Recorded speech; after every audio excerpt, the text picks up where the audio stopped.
Ace is the place with the helpful hardware, folks. I'm not camping outside a store for Black Friday or any Friday. We're with Cat. That's why our Ace Black Friday sale lasts all day. Just print out our online coupon, bring it in, and save 50% on an item under $30. Ace is the place with Black Friday offers all day. Go ahead and sleep in. Print out our coupon at acehardware.com and stop by Ace this Friday for 50% off one regular priced item under $30. Offer valid on November 25th only at participating stores. Limit 1. Exclusions apply. See coupon. Easy. Uma. How about Uma? Now, okay, here's the story. So Uma now is one of the people that it all sort of came through Uma. Who is Uma married to? One of the great sleazebags of our time, Anthony Weiner. Did you know that? You know, the little bing, bing, bing, bum, bum. I love you very much. So Uma is getting classified secrets. She's married to Anthony Weiner, who's a perv.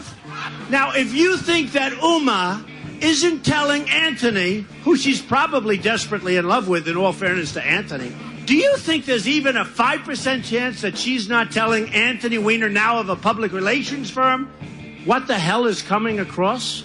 Do you think there's even a little bit of a chance? I don't think so. Back on the Bernie and Sid show on 77 WABC. By the way, that was Trump in August, in the summer of 2015. Wow, he's a regular Nostradamus. I would say Trumpstradamus.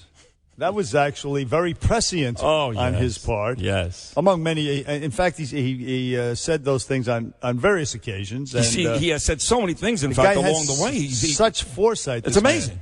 He's incredible. Speaking of foresight, how do you not vote for this guy? You got to be an idiot. Speaking of foresight, on the line with us right now, and very prescient and intelligent, is Monica Crowley, who's a columnist, a Fox News commentator, and all-around brilliant gal. Good morning, Monica.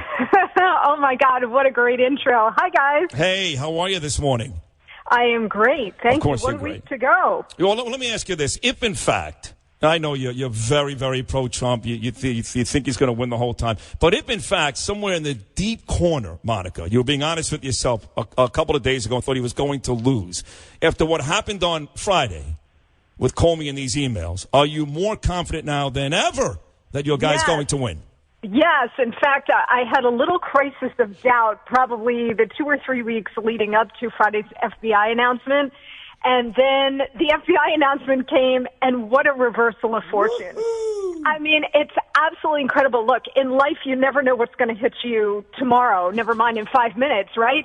In politics, these kinds of shifts, when they happen, they can be extremely dramatic, and they can change the entire race, and I think that's what we're seeing now. Oh, we had a bounce in our step this weekend at the Halloween parties, did we not, Monica Crowley?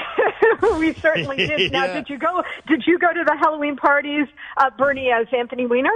No, actually, I'll tell you the truth. I went as Trump, and my wife wore an orange jumpsuit as Hillary. Oh, that is fantastic. And so today, for the Halloween party down in the Village, the mostly gay Halloween party, I'm going as Anthony Weiner. I'm going to wear a skimpy little Speedo type thing. And my wife is either going to go as an underage girl or as an angry Huma. I actually think Huma Abedin might be the first of this Clinton crew to wear the orange jumpsuit. You know, and how about this? I'm predicting that by the end of the week, Hillary cuts her, quote-unquote, second daughter loose. What do you think?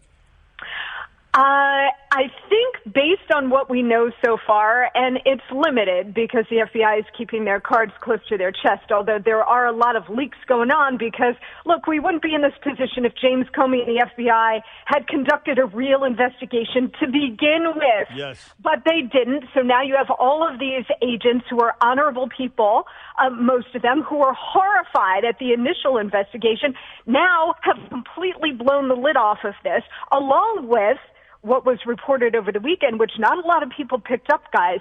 The U.S. Attorney for the Southern District of New York here, Preet Bharara, who has been going after Republicans and Democrats alike in New York State, right? I mean, he nailed most of our legislature, right? Yeah. He is generally considered incorruptible, the way Comey was before this Hillary investigation.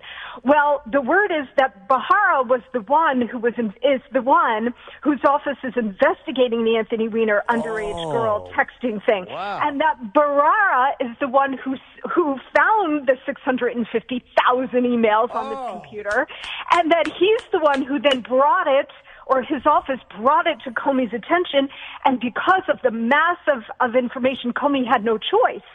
You know, I hate to break this party up. You're all excited, Monica, and I love you. I do, and you sound so happy and enthusiastic. Bernie is applauding. Listen, if the election is today, dancing. if the election is today, Trump loses the election. I don't care what you guys say. He loses the election. So the bigger question is, if you really want this thing to help you and really want it to stick, again, I hate to limit your enthusiasm. Jim Comey, don't worry about it. It's all right. I could see Jim Comey needs to come out at some point, and both Democrats and Republicans want this, and tell us why, in fact, he went around Loretta Lynch, why, in fact, he decided by his own accord to reopen this thing. He's got to give us something, because right now, with all of your excitement, there's nothing there. We know nothing different than we did a week ago.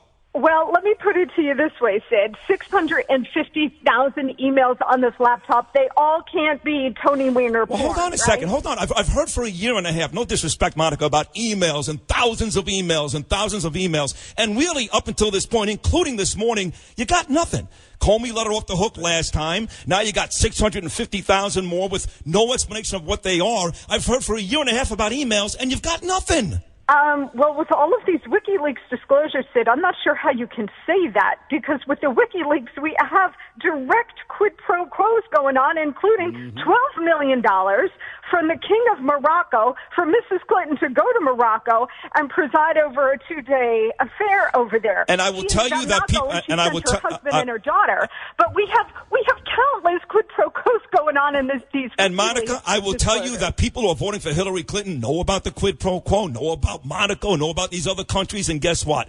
They are still going to vote for Hillary Clinton. Unless you've got something that's really salacious and even above, as sickening as it sounds, quid pro quo, this amounts to nothing. I will amend one thing that you just said. I do agree with you, Sid, that a lot of the Clintonian corruption, which we have been witnessing on a national scale for 30 years now, a lot of voters have sort of baked that in. Like, people are like, oh yeah, well, of course she's corrupt. Okay. But that's not who we're trying to move here, because you're right. People who know she's corrupt and don't care, or are willing to overlook that, are going to vote for her anyway if they don't like Trump or they prefer her or whatever. But what we're trying to look at is the 10 to 20% of undecideds, late deciding voters who haven't made up their minds yet, who look at this and say, you know what, I can't do these two again.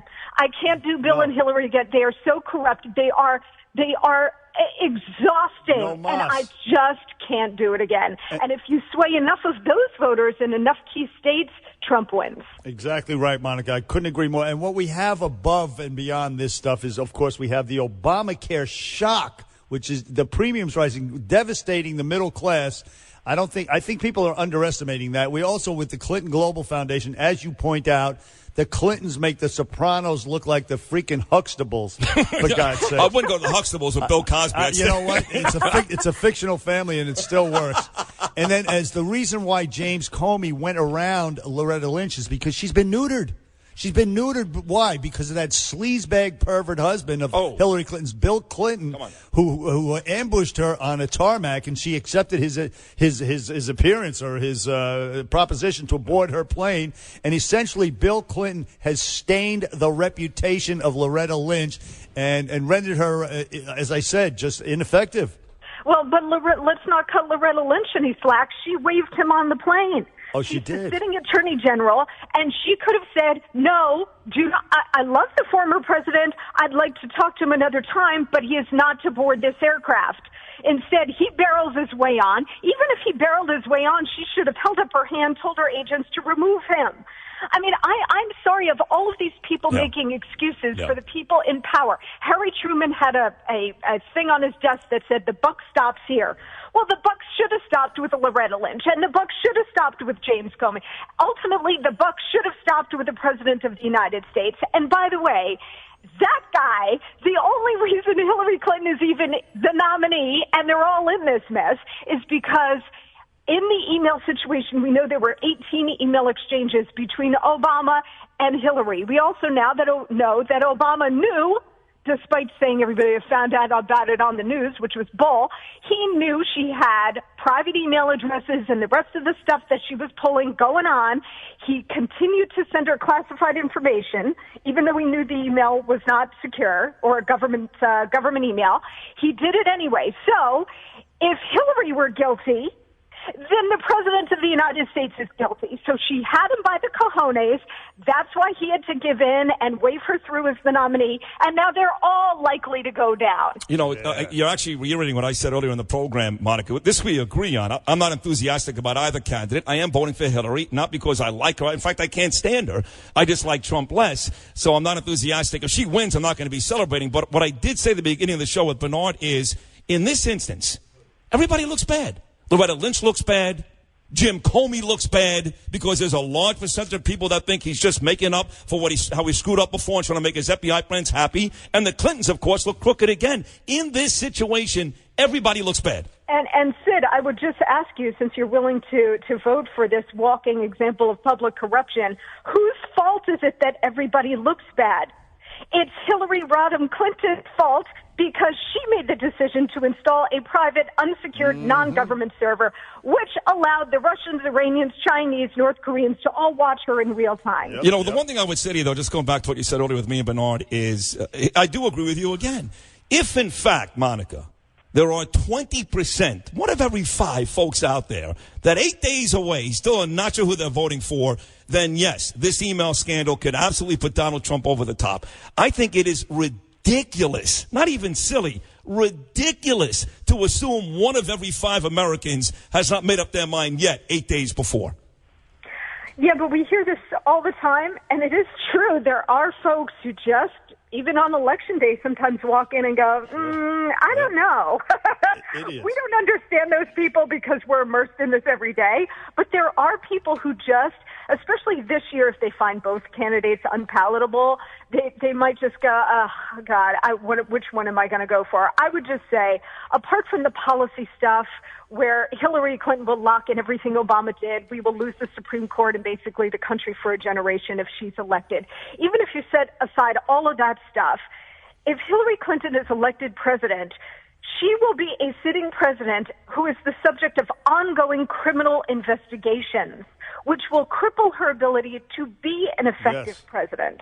And if you really want that, knock yourself out. But I think this country has serious problems, and we need a full-time president. You know, Monica Crowley, your enthusiasm is infectious, and I love it. Me too. I love it. And we're out of time, however, unfortunately. I wanted to ask you about Hillary Clinton lying on Friday night about them sending the letter to only Republicans and about her not mentioning this yesterday because she's clearly rattled and some other things. But we'll have to do that another time. Monica, thank you. Excellent job.